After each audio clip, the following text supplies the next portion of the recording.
a colación de una noticia que salió el día de hoy, de estas complejidades que tiene la política monetaria del Banco Central y cuál es el vínculo entre la política monetaria, esto que decimos siempre, la LEBAC, la emisión de letras del Banco Central, con el endeudamiento externo en dólares.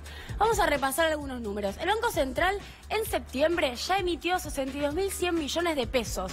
Es una noticia de hoy. Claro, uno se pregunta, no se entiende, se supone que el Banco Central está absorbiendo pesos.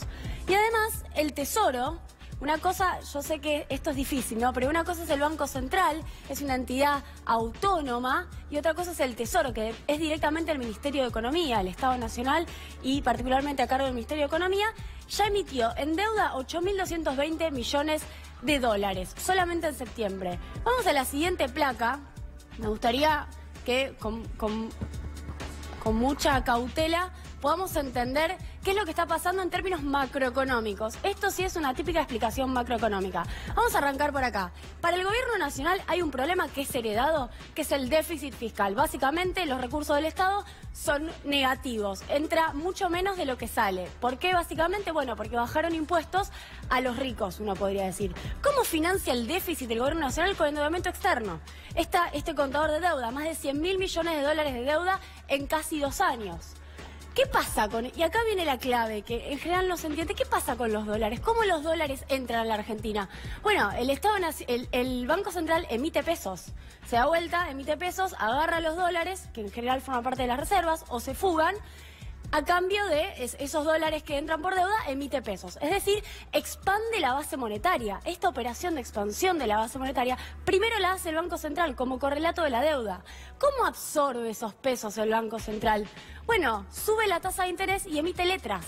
O sea, la propia emisión de letras y la alta tasa de interés que hoy tenemos, que genera una ancla en la inversión y el consumo, básicamente contrae la economía, genera que la inversión productiva se desaliente, es parte de una política de endeudamiento externo. También hay que poder hacer ese vínculo. Y esto genera la caída de la actividad económica, producto de la alta tasa de interés, de una economía que se enfría, genera una caída en la recaudación. Tenemos menos IVA, por ejemplo, menos impuestos al consumo. ¿Por qué? Porque la gente consume menos, por ende vuelve a aumentar el déficit. Esto viene pasando hace 2 años. Vuelve a aumentar el déficit, nos volvemos a endeudar, volvemos a emitir para que esos dólares entren al país, emitimos y generamos expansión monetaria. Esa expansión monetaria se absorbe con una alta tasa de interés. Esa alta tasa de interés vuelve a enfriar la economía, cae la recaudación y volvemos a lo mismo. A ver, ¿cuál sería una posible solución? Porque también este círculo es problemático para cualquiera que agarre esto. Bueno, en primer lugar, que el déficit se reduzca cobrándole los impuestos a los ricos. En segundo lugar, no endeudarnos. En tercer lugar, que la tasa de interés no sea tan elevada para poder fomentar una economía productiva y que el aumento de la actividad te aumente la recaudación. Pero ¿cuáles son las soluciones que propone el gobierno a este círculo vicioso en el cual ya estamos adentro? Vamos a la tercera placa. Me gustaría mostrar, porque en efecto esto es lo que viene después de octubre, porque ellos quieren resolver el déficit con una reforma tributaria. En primer lugar, la deuda no es un problema. No es un problema para el gobierno. El déficit se resuelve con reforma tributaria que no sabemos bien cómo va a ser, pero seguramente sea más regresiva. Y seguramente no termina resolviendo el déficit fiscal. ¿Cómo se resuelve el exceso de pesos en plaza, es decir, el excedente monetario? Bueno, con crecimiento económico.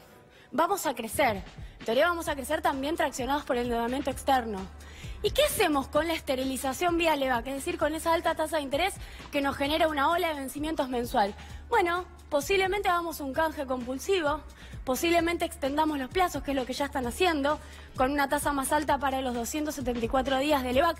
Es decir, en ningún momento, la actual política económica se plantea cómo resolver el consumo y la inversión, por ejemplo, bajando las tasas de interés, y qué hacer con la deuda externa. Los dos problemas que para las escuelas económicas más heterodoxas son los que hay que resolver, no los va a resolver. Y posiblemente, y con esto cierro, la reforma tributaria sea directamente incompatible con el crecimiento económico. Posiblemente estos dos objetivos que el gobierno pretende lograr, si se avanza en una reforma tributaria que, por ejemplo, sea más regresiva que ahora, eso va a chocar con el propio crecimiento económico que se espera para el año que viene. Me parece tan extraordinario el informe de Julia que no voy a tocar nada. Se me ocurren muchas cosas sobre el círculo vicioso y las tantas mentiras con las que hay que confrontar, pero me parece de lo mejor que he visto jamás en materia de una explicación de lo que económicamente ocurre en un país. Muchas gracias, Julia. Vamos ahora a hablar